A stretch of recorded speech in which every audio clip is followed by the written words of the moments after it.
question qui nous préoccupe, en tout cas qui préoccupe les autorités sanitaires, c'est la conservation de ces vaccins, celui de Pfizer et celui de Moderna, bien sûr. Et oui, parce qu'on parle de vaccins ici dits ARN messagers qui se conservent à des températures extrêmement basses, moins 80 degrés pour l'un, moins 20 degrés pour l'autre. Alors comment va-t-on faire ? Eh bien, la logistique est en train de se mettre en place en France, c'est ce que nous explique Christophe Carnino.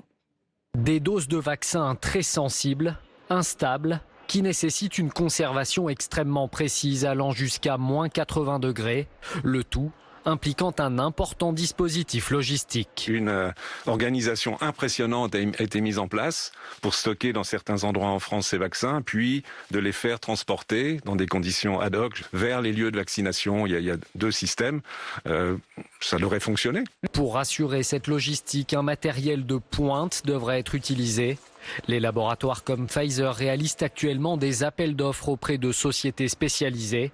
De la glace carbonique, aussi appelée glace sèche, produite par 7 entreprises du nord de la France. Mais pour transporter les doses de vaccins en grand nombre, il faut également les placer dans des emballages spécifiques isothermes pouvant conserver les basses températures durant plusieurs jours.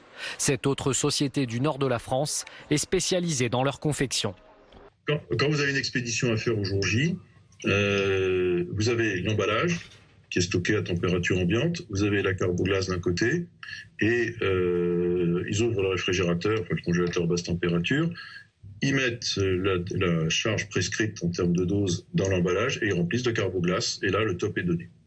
Un top qui lancera alors un compte à rebours serré avec des doses de vaccins à la conservation variable et très limitée pour certaines technologies comme les ARN messagers, dont la durée de conservation standard est de 5 jours.